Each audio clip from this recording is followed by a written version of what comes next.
Lately, I've been realizing more and more the importance of clarity, the importance of awareness, something that I keep using more and more in my journey in order to reach eudaimonia, in order to reach the volition, the state of volition.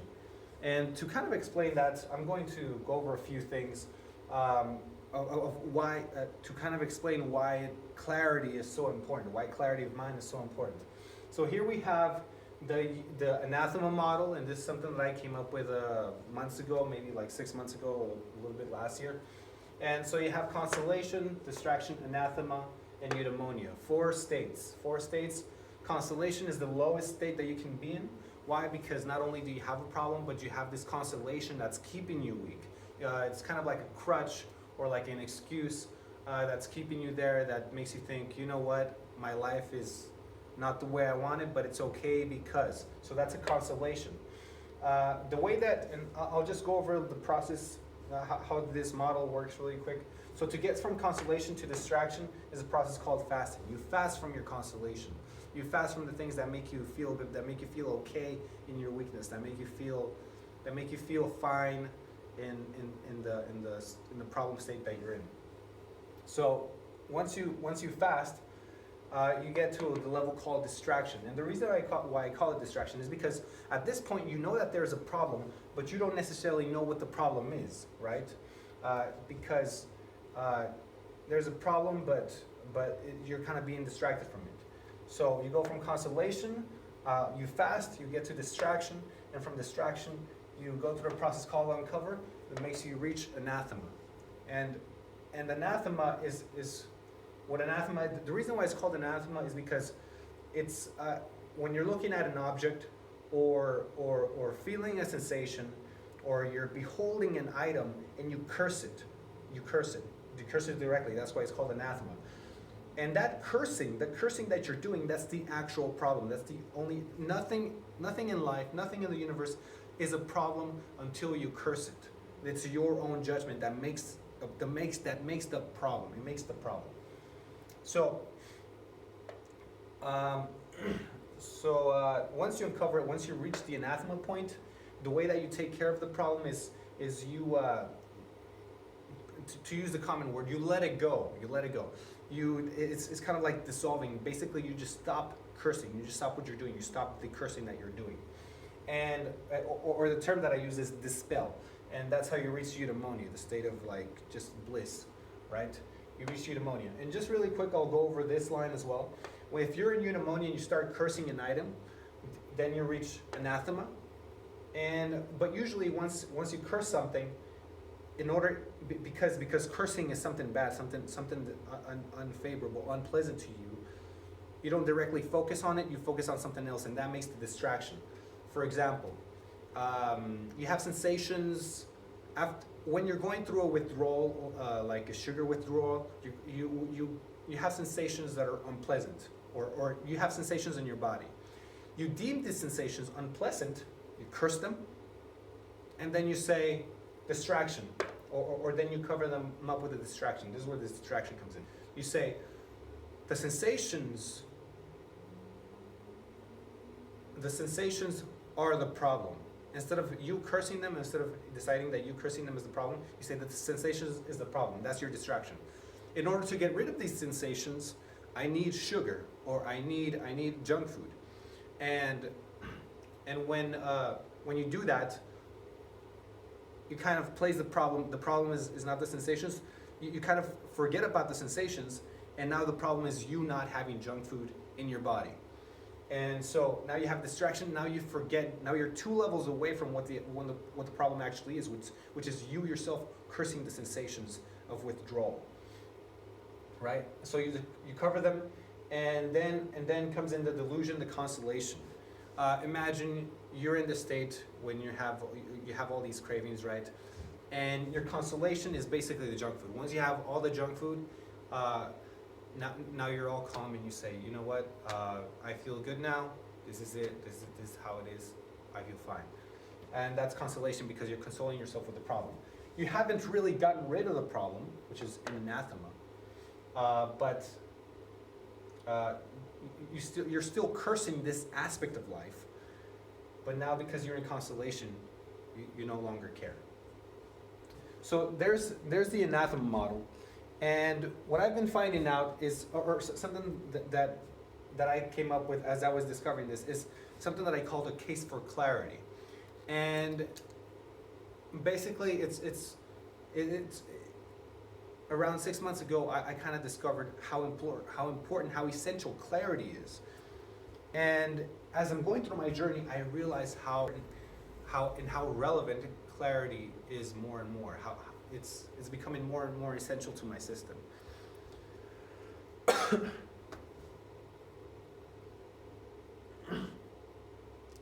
And so I'm going to write this down.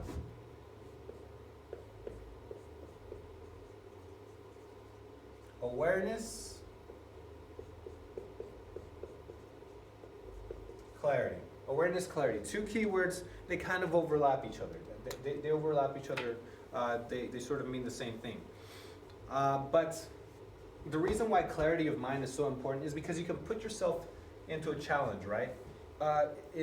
When you're trying to transform yourself, you're not just trying to do things different. You're trying to be something different, right? That's the process of transformation. And what happens is that as you're acting differently, you're going to get these sensations. You're going to get these sensations that you have to get used to in order to become that different person. I'm not really going to get into that yet. Maybe at another time. But what happens is that, let's see. I'm just going to explain why clarity of mind is so important. So what happens is that I put myself in an uncomfortable situation, right? So I can take the physical action to put myself in an uncomfortable situation. But then after I do that,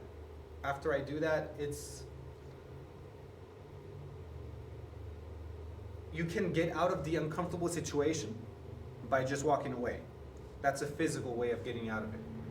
But even me, myself, putting myself in the uncomfortable situation and staying there, I notice that sometimes my thoughts break in, right? Because what I want to do, my purpose is to put myself in the discomfort, simmer in the discomfort so I can get used to the discomfort. I want to grow accustomed to it so that whenever it happens, for example, fear, right? I don't want the fear to go away. I want to simmer in the fear so I can live with the fear, so I can get used to it. I won't be able to do that if I keep shooing the fear away. Now, I can put myself in a situation that's uncomfortable, that I'm afraid of, and stay there physically. But something happens. It's consolation.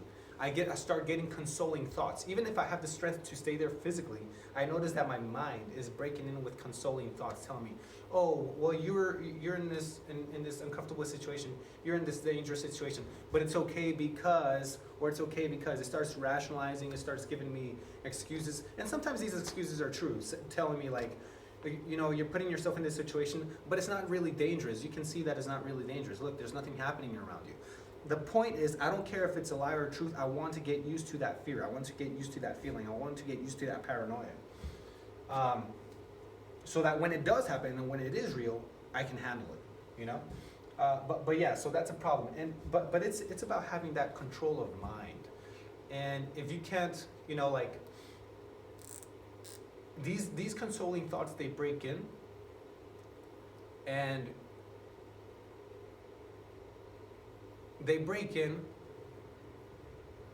and now you don't have the fear, right?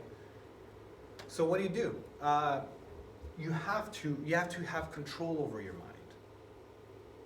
You have to be able to control your thoughts. You have to be able to, as soon as those thoughts as soon as you sense them coming in, say no. I don't care what the truth is. I don't care if it's not dangerous. I don't care if it's okay. I want to stay here. I want to stay in this fear. I want to stay in this danger zone. I want to stay in this discomfort. And something that I've realized, basically now the challenge is, now that we know that this consoling thoughts breaking in is a problem, now the challenge is how do you control that? And another thing that I've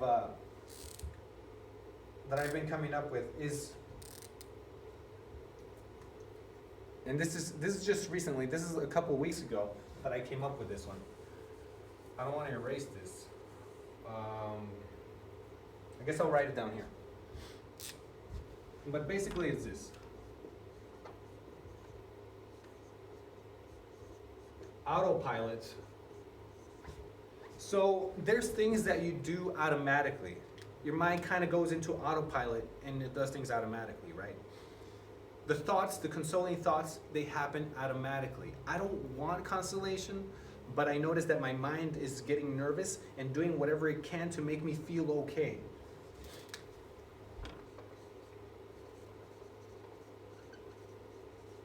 And so I'm thinking, why does my mind do this?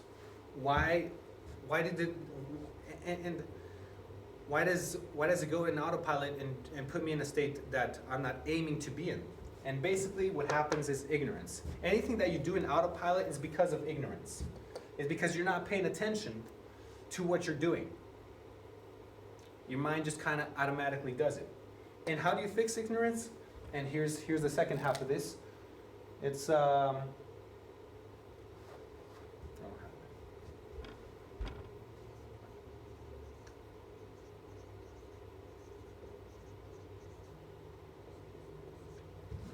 stop method. Stop method is when you just, if you notice yourself going into autopilot, basically you just stop. Or if you're having trouble noticing when you go into autopilot, you make a decision to stay in one spot, to do things a certain way. Discipline, right? What this ends up looking like is you set your schedule with very specific actions at very specific times. And you can't distract, to make sure that you don't go off doing something else, right? Because if you don't have a set plan, then you're free to do whatever you want and your mind is free to go into autopilot. But basically, stop method is when you just stop and you'll notice, like if you're used to doing one thing and you try to stop, you'll notice that your autopilot is still trying to do that thing, which is why you get nervous, which is why you get antsy, and it still wants to do that other thing that you're trying to keep yourself from doing. Stop method, and you notice that you start shaking. That's why composure in the stop method is really important. When you stop yourself, you're getting antsy, you're also supposed to keep your composure. That's how you stop completely. Because you can stop yourself physically, but you still have that anxiety that's leading you to that. Keep your composure. That means stopping that anxiety. And what this means, when you use the stop method, you'll start to notice these things. You start to notice all these sensations in your body. They'll come to you. And you should pay attention to them because they'll be becoming stronger and stronger and stronger.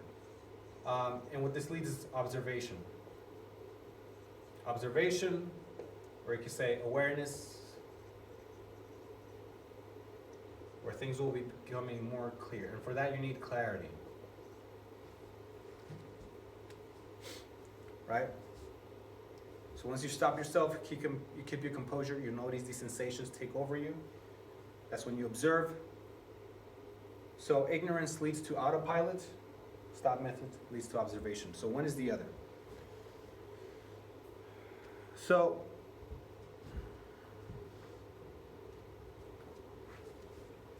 yeah, and in these last few days, I'm noticing more and more how awareness, how clarity is essential to this anathema model. Awareness is essential to go from is awareness in fasting. Awareness is essential in order to uncover. And it's definitely it's essential in fasting because those consoling things, sometimes you do them automatically. They're out of your control, even if you don't want to. Even if you don't want to give into temptation, you do because you're not aware.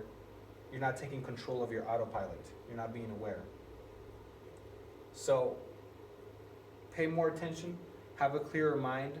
Notice these automatic things that your mind does. That's essential there. And it's also essential in dispel.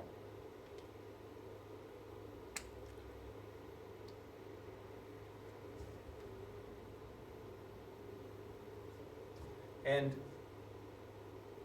it's essential in dispel because, a big thing about cursing is that it builds intention. And something that I've been experiencing these last 2 days is that is kind of I put myself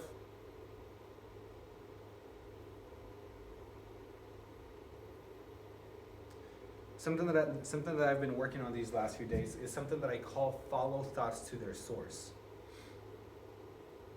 And basically, every thought that you have is a constellation, right? So you want to get, it's almost like you want to get rid of all your thoughts. But you don't want to get rid of all your thoughts. You don't want to stop them. You want to follow them to their source. You want to see the thing that inspires them, the sensation, the anathema that inspires them to distract you from the real problem, from your cursing, right? And what you want to do is pay attention to your thoughts. Yes, not shoo them away, not bar them away. Let them be, let them flow, pay attention to them, but also pay attention to where they're flowing. That's following thoughts to their source. And what you'll feel is that instead of thoughts, you'll feel these sensations in your body.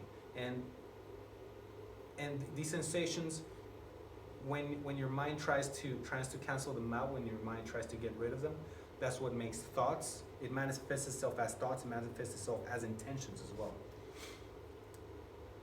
And these are, when you feel these things inside your body, they kind of feel like waves, just like little things in your mind, little actions. But these are the same things, these are the same waves that I experienced in November 15th of 2018, the first time I had that burst of clarity. So yeah, so that's what I wanted to share, just the importance of clarity. Clarity of mind. Clarity of mind is becoming more and more important in my journey. And yeah, it's something that I got to practice. So there's a lot of meditation that's going on to kind of clear my mind, so I can be aware of everything. And there's also, it's meditation, clarity is it's coming more and more naturally to me. Like it starts to make more sense, so that wherever I go, I'm just trying to pay attention to everything, trying to pay attention for everything. Take nothing for granted. Don't go on autopilot. Stay out of autopilot. Take nothing for granted. Do everything intentionally. Be aware. Be attentive. Be alert.